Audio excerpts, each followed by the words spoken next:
देखिए, जो लोग आरक्षण के विरोधी हैं और जो लोग संविधान के विरोधी हैं, ऐसे बहुत सारे लोग हैं जो बाबा साहब भीमराव अंबेडकर जी के संविधान के खिलाफ हैं।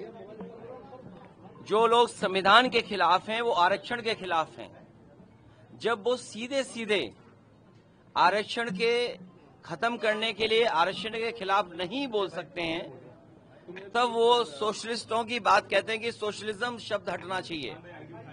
और जिन लोगों का दिल और दिमाग नफरत से भरा हुआ है, नकारात्मक राजनीति से भरा हुआ है, वो जो बांट करके समाज में दीवार खड़ी कर करके जो राजनीति करना चाहते हैं, जातियों में धर्म में भेदभाव पैदा कर करके वोट लेना चाहते हैं, वो लोग सेकुलरिज्म और सोशलिज्म के खिलाफ हैं। और मैं आप साथियों से कहना चाहता हूं, और मैं बड़ी जिम्मेदारी के साथ, हो सकता है मैं कहीं गलत हूं, उसको आप ठीक करना। जिस समय भारतीय जनता पार्टी की गठन हो रहा था, भारतीय जनता पार्टी जब बनाई जा रही थी, ये बहस हो रही थी इस बात को लेकर के कि भारतीय जनता पार्टी जब काम करेगी तो क्या वो आरएसएस की विचारधारा, जो कम्युनल विचारधारा है, उस पर चल करके काम करेगी, और जो छुपी हुई उनकी रणनीति है कैपिटलिस्ट लोगों को बढ़ावा देने की, क्या उस व्यवस्था को, कैपिटलिज्म को और मजबूत करेंगे। उस समय जब भारतीय जनता पार्टी का गठन हुआ तो ये बहस जरूर हुई थी कि भारतीय जनता पार्टी सेकुलर सिद्धांतों को अपनाएगी, सोशलिस्ट सिद्धांतों को अपनाएगी कि नहीं अपनाएगी। उस समय ज्यादातर भारतीय जनता पार्टी के गठन में शामिल होने वाले और उस समय जिनको राष्ट्रीय अध्यक्ष बनाया, जो प्रस्ताव पास हुआ, वो सेकुलर और सोशलिस्ट भारतीय जनता पार्टी सिद्धांतों को अपनाएगी। अगर भारतीय जनता पार्टी के लोगों ने अपने स्थापना के समय पर जो प्रस्ताव पास किया था और स्थापना के समय पर जो उनके राष्ट्रीय अध्यक्ष थे, जो उन्होंने सेकुलरिज्म और सोशलिज्म अपनाया था, अगर उस चीज को भी नहीं समझ पा रहे हैं तो भारतीय जनता पार्टी के लोग नहीं हैं। और इसके साथ साथ जब भारतीय जनता पार्टी का बंबई में जो अधिवेशन हुआ था, उसका खर्चा सबसे ज्यादा किसी ने उठाया था, और शायद उठाने वाले का नाम अगर मैं ले दूं या उन लोगों का नाम ले दूं तो भारतीय जनता पार्टी को हिंदू मुस्लिम याद आ जाएगा। इसलिए ये सवाल मैं आपके लिए छोड़ता हूं, आपकी रिसर्च के लिए छोड़ता हूं, और उम्मीद करता हूं कि आप रिसर्च कर करके ये बात जरूर बताओगे कि जिस भारतीय जनता पार्टी का गठन हुआ, उस समय के उनके राष्ट्रीय अध्यक्ष जो बने, उन्होंने सेकुलर का पक्ष लिया, सोशलिज्म का पक्ष लिया, उन्होंने वो प्रस्ताव पास किया, लेकिन उस सम्मेलन में जो खर्च हुआ, किसने खर्च किया, उसका मैं उम्मीद करता हूं कि आप लोग जरूर बताएंगे। सर, ममता बनर्जी ने आरोप लगाया है इलेक्शन कमीशन ने एक एनेक्सर फॉर्म लेकर आए हैं जिसमें माँ बाप का बच्चों को जो है नाम, डेट ऑफ बर्थ और बर्थ प्रूफ सर्टिफिकेट देना पड़ेगा। वो कह रही क्या ये एनआरसी को बैकडोर एंट्री से ला रही बीजेपी? भारतीय जनता पार्टी पीछे के दरवाजे से कुछ भी कर सकती है और पीछे ही पीछे किसी से भी हाथ मिला सकती है। जब 18,000 वोट 2019 में जो थे और 2022 में जिनको डिलीट कर दिया गया था, और उसको हम लोगों ने आरोप लगाया था कि भारतीय जनता पार्टी ने उन लोगों के नाम डिलीट कर दिए जिन्होंने 2019 में वोट डाले थे, 2022 में वोट नहीं डाल पाए। उस पर उन्होंने नोटिस दिया था समाजवादी पार्टी को। हम लोगों ने बाकायदा 18,000 एफिडेविट दिए थे ऐसे लोगों के जो 19 में वोट डाले थे, 22 में उनका डिलीट हो गया था वोट। उसका जवाब आज तक नहीं दिया और न किसी आरोप पे कार्रवाई हुई है। और अभी जो लूट हुई थी कुंदरकी में, जहां पर सीसीटीवी में सब कैद है कि पुलिस के लोगों ने वर्दी उतार करके, प्राइवेट ड्रेस पहन करके वोट डाला। आपका मुजफ्फरनगर में मीरापुर विधानसभा का, आप सबके पास वो विजुअल्स हैं जिसमें पुलिस वोट रोक रही है, जाने नहीं दे रही है, और यहां तक भारतीय जनता पार्टी की पुलिस ने बंदूक से रोकने का काम किया। मैं उन बहादुर महिलाओं को बधाई देना चाहता हूं। तो अगर ममता जी कुछ कह रही है मुख्यमंत्री, इसका मतलब यह है कि भारतीय जनता पार्टी कोई साजिश षड्यंत्र कर रहे हैं। इसलिए साजिश षड्यंत्र से सावधान रहना पड़ेगा। सोचिए आप, कभी बूथ 1500 वोट के होंगे, फिर बूथ 1200 वोट के होंगे। अभी जो गांव मर्ज हो रहे हैं वो इलेक्शन कमीशन से प्लानिंग से मर्ज हो रहे हैं, जो स्कूल मर्ज हो रहे हैं। देखिए कौन से गांव मर्ज हो रहे हैं, जिन बूथों पर स्कूलों में जो बूथ बनते थे जिसमें समाजवादी पार्टी के वोट होते थे या बीजेपी के वोट कम निकलते थे, वहां पर स्कूल इसलिए समाप्त कर रहे हैं जिससे पोलिंग स्टेशन ही न बन पाए, बूथ का सेंटर नहीं बन पाए। मैं पत्रकार साथियों आपसे कहना चाहता हूं, वही बात फिर दोहराता हूं, लोकतंत्र रहेगा तो संविधान रहेगा, संविधान रहेगा तो हमारी आपके अधिकार रहेंगे, और आपके हमारे अधिकार रहेंगे तो लोकतंत्र और मजबूत रहेगा।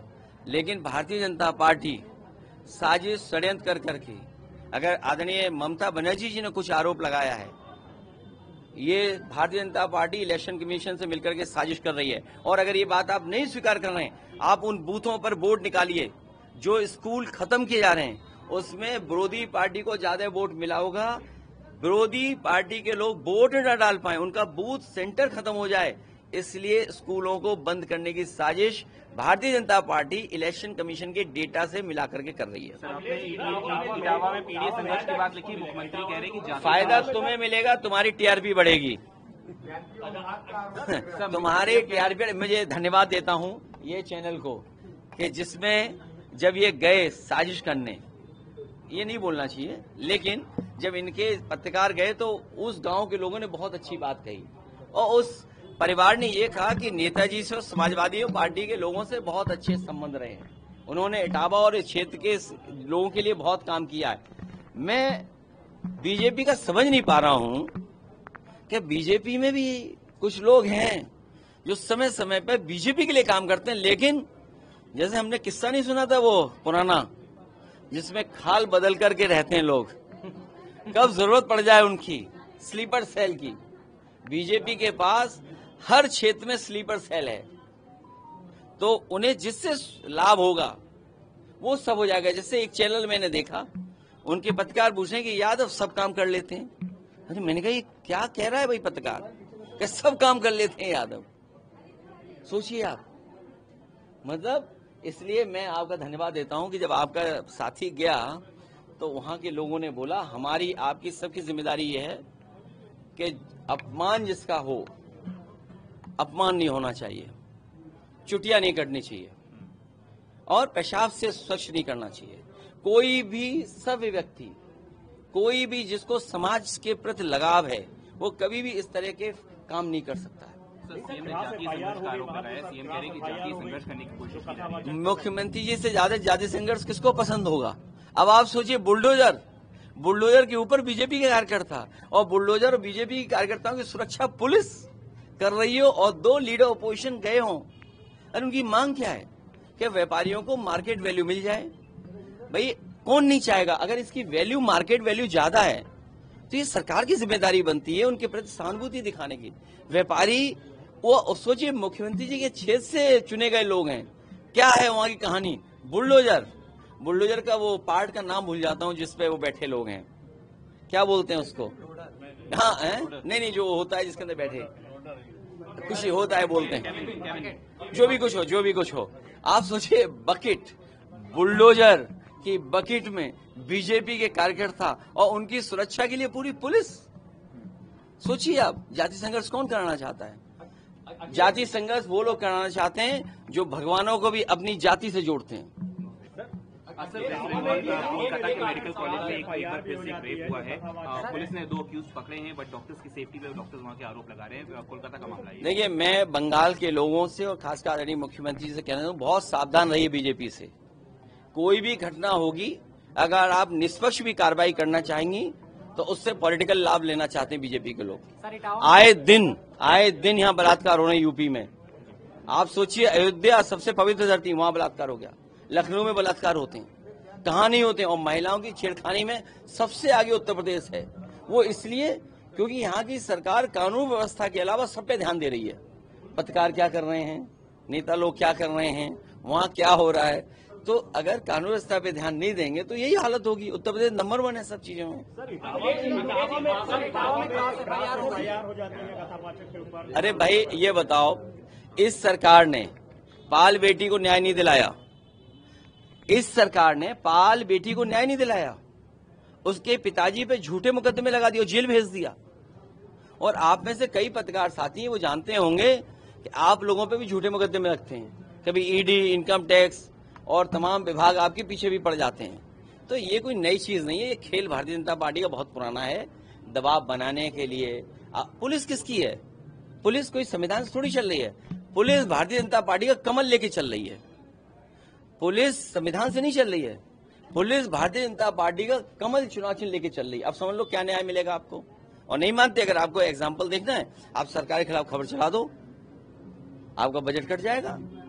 ज्यादा खिलाफ दिखाओगे एफआईआर दर्ज हो जाएगी, और ज्यादा दिखाओगे तो पुलिस उठा ली जाएगी, और ज्यादा दिखाओगे तो कोई ठोक देगा आपको। मिनिस्टर कांग्रेस को ब्लेम कर रहे हैं, कह रहे हैं कि सिर्फ एक ही परिवार थी जिसने इमरजेंसी लागू करी और पूरे देश को बर्बाद किया। अरे आपने पहला सवाल मुझसे जो पूछा कि भारतीय जनता पार्टी सेकुलरिज्म और सोशलिज्म के खिलाफ क्यों है, उनको पन्ने पलटना चाहिए। मुख्यमंत्री जी तो समझ सकते हैं क्योंकि वो बीजेपी के सदस्य नहीं है।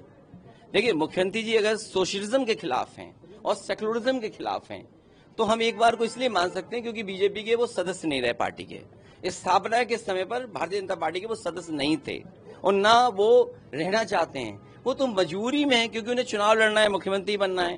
भाई आपको सिंबल अगर चाहिए कमल का तो आपको सदस्य होना पड़ेगा। तो मुख्यमंत्री जी भारतीय जनता पार्टी के इसलिए सदस्य हैं क्योंकि उन्हें चुनाव कमल पर लड़ना है, वरना वो भारतीय जनता पार्टी के सदस्य नहीं है। इसलिए मुख्यमंत्री जी की बात तो मैं समझ सकता हूं कि उन्हें सेकुलरिज्म सोशलिज्म पढ़ाने, क्योंकि स्थापना के समय पर उन्हें कोई इंटरेस्ट बीजेपी से नहीं था। अखिलेश जी, तस्दीक फातिमा जी ने कहा किसी पर भरोसा नहीं रहेगा, सिर्फ अल्लाह पर भरोसा है। इशारा किसकी है? हम आपसे कहते हैं, हमें उनकी बात से सहमत हूं मैं, क्योंकि उनके साथ जो अन्याय हुआ है, अन्याय जो हुआ, उनके पे झूठे मुकदमे लगाए, वो किससे कहें, हम किससे कहें। तो उन्हें 2 ही 3 जगह से न्याय मिल सकता है। सरकार बदले तो न्याय मिलेगा, कोर्ट मदद करे तो न्याय मिलेगा, कोर्ट से न्याय मिलेगा, और तीसरा भगवान और ऊपर वाले से न्याय मिलेगा। और हम सब हिंदू भी हैं, मुस्लिम भी हैं, हम सब जानते हैं जब अन्याय होता है तो ऊपर वाले की लाठी समय पर पड़ती है।